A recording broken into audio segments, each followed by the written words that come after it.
Um, I enjoyed the film. It's inspired by a true story. I'm gonna start with you, Megan. You're also an executive producer. What made you take up this role? Mainly it was the subject matter, that again, I felt like it's a very important one to have, and that there were more themes than just one. It wasn't just about domestic violence. It was about the mental illness the characters were dealing with. It was about the dynamics. It was about just so many things that I felt are important. And also as an actor, it was a challenge for me. I've never really played a character like this, you know. And then also I was excited, as La'Myia said, about the physical challenge of it, you know, and just all of those things. And another thing was I was really concerned about, you know, like who was going to play the guy. I was like, he has to be a phenomenal actor, because this spiral, this descent has to be like amazing, you know. And all those things came together, you know. Once I knew that my sister was coming on board to play my sister, once I knew that Chike was the guy that was going to play Ed, it was like, okay, all the elements are right. And I think that we're doing something special and something important, you know. And that's what I love about Lifetime as well, is people come, you know, and they show up and they're excited to see what they bring to the world, and they take their responsibility serious with the type of content they put out, but they keep it interesting, you know. And so it's I love being part of the Lifetime family, and this was a special one for me. Job well done. And Chike, like you never know what people are going through. Everything seems okay on the outside, but really, when you get to that person on the inside, you never know what they're going through. How important is mental health to you? Very, very. It came up earlier that, especially in the Black community, we don't necessarily lean on the mental health and making sure we keep it in check. And I think there's a lot of responsibility in playing roles like this, especially, you know, not especially, but playing Ed as I did. I feel like it would be very easy to sort of push that to the side, but there are men who do inflict this pain on other people. There are people who inflict this pain on other people. So I wanted to be able to do that truthfully. I wanted to be able to come from a place of course, he has his own traumas, and hurt people. But really, it was, like I said before, it was Jade's story, and it was really important for me to be able to center Jade and her narrative, even in the descent that Ed goes through. Because quite frankly, as far as this story is concerned, Ed brought it on himself and deserved, in my opinion, everything that he got. But it was really nice to be able to support Jade's journey in that. I just wanted to know, I know we were already kind of talking about the mental health and, you know, just us normalizing it in our culture and our communities. How important was it for you guys to normalize mental health in this film, and which ways do you feel that you guys really tackled that mission? I think that we treated them like real people and normal people. You know, this is something that Maya said a lot often too. It's like, you know, we have 4 friends that are bipolar. And what you experience is that when someone does have some type of mental health issue that they're dealing with, people treat them as if, well, they're crazy, or they're going to do this, or they're going to do that. And like, they're not a normal functioning human being. And they're just, you know, living with what they're dealing with. And I think just creating very real characters that you can see through their whole kind of journey, and seeing that they're normal. They're just navigating this space with what they're dealing with. And I thought that was unique that it was written that way. And so I'm glad that we were able to do that. Yeah, you guys did an amazing job. I really enjoyed the film. Did anyone else want to answer? Thank you. I think I'll just piggyback. You know, what I will say is, what I like about Lifetime, they deal with all these real issues, these real experiences, and for us as actors, it gives us a real chance to create and let these characters live as real people and deal with real things, which in turn touch real people and do real things in their lives. You know what I mean? So, you know, I just want to commend Lifetime, you know, for being able to give us as actors these platforms where we really can build out these characters and deal with some real stuff. You know what I mean? But I think, you know, we did our part by doing just that, just making our characters real and relatable and honest. And that way, you know, people can be real and honest when looking and maybe seeing the mirror put up to themselves, maybe seeing somebody else and saying, you know what, They're just a person Yes, trying to get definitely. along. Yeah, you know what I mean? So I think, you know, I think that's what we tried to do, to bring our best, to bring awareness to these issues that, you know, are usually shunned by, you know, especially the Black community, but all communities, you know, it's just as people. So.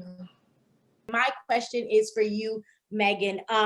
You know, this movie was very powerful in the sense that it had a lot of messages. And one thing that really stood out to me is the idea of being in a toxic relationship.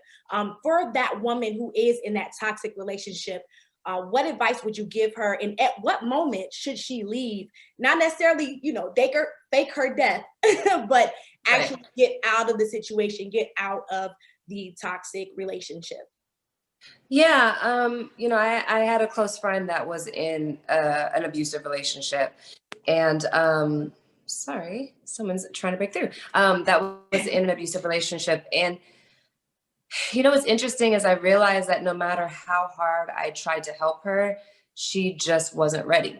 And it aggravated me and it frustrated me. And I tried to get involved, but at a certain point, you know, it's just like she kind of pushed, you know, me away. And so I would say, you know, every person's situation is different, but I think that a person, I think as a friend, you should never, you know, go too far. If you can stay in there and you can hang in there and you can try to help, but at a certain point, it really comes down to when that person is ready.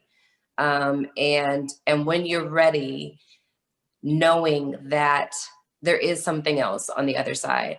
And I think a lot of times people can't even picture their lives outside of that situation because they've been in it for so long. It's hard to think or even fathom that there's something else. But I think I would just say to that person, you know, the life that you want, the things that you want, the dreams that are in your heart, the passion you have for life, everything is right on the other side of you taking a step in that direction, no matter how afraid you are, no matter what you can't see. You know, faith is taking a step even when you can't see the staircase. Just take the step, because your whole entire life could change, and it will be so worth it, because anything is better than where you are now. Yes. Ooh, come on, Meagan. That is a word, girl. Thank you. Yes. Thank you so much. And you guys did very well. Thank you. Thank you Thank very you. much. Megan's inspired me to piggyback onto that as well and just say it was a real pleasure as well to watch Megan's journey, because obviously we didn't have a huge amount of time to rehearse or anything, and we shot it somewhat in sequence. We shot some of the early scenes in the house first, and to watch Megan go through this journey as Jade, of finding that strength, was really, really remarkable. And I think that's what people have to do. As Megan was saying, it's about finding that strength along the journey for yourself. So I hope people are inspired by that in this film. Hey guys, so first things first, thank you so much for taking this time out. My question, two-part question. Number one is for Chike. Chike, how do you feel knowing that so many people said they hated the fact that you were being a bad character, but they loved you as an actor? Like, how does that make you feel, man? I tell you what, this is the first press junket I've ever done, actually, where I'm grateful that people say they hated my character. But I think it's important. I think hopefully there aren't too many people who are as dramatic as Ed in going so far as to plot the death of his former wife. But there are plenty of people out there who are controlling and who are narcissistic and who are masochistic in lots of ways. And I think, of course, my worldview is that Ed needs some of that healing as well. But as far as this story was concerned, I'm really glad that the focus has been on Jade making her way through and finding the inner strength she needed to find to really overcome someone as evil as Ed, quite frankly.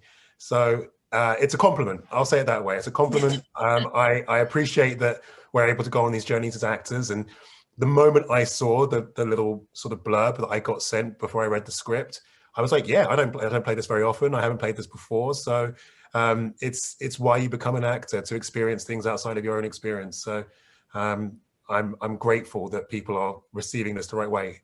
But if people came on and said, I love Ed, I don't think I would have done my job. Right. For Meagan, how does it make you feel that, you know, you've had such a phenomenal career and you continue to build upon your legacy? I feel very, very, very fortunate. You one thing I tried well, one thing I did learn early on, and I'm not even exactly sure how I learned it, but it's definitely a God thing.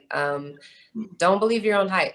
It's not real. This thing goes up and down, and you never know what's next. And every day that you're able to do a job that you love to do and able to excel at it is a gift from God. He allowed you to be there.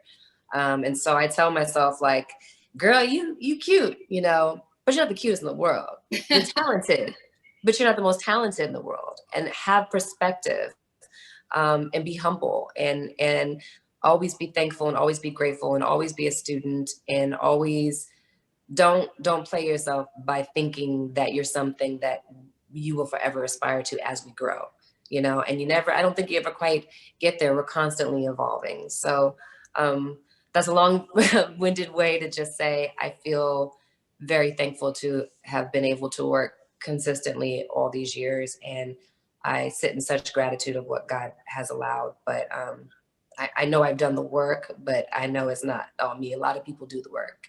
So, thankful. There are so many messages and takeaways from the movie. What's the most important takeaway to you, and what do you want the viewers to learn from the movie? I think the most important thing is that we are capable, much more capable than we might imagine. And we have strength, inner strength, the ability to overcome hardships.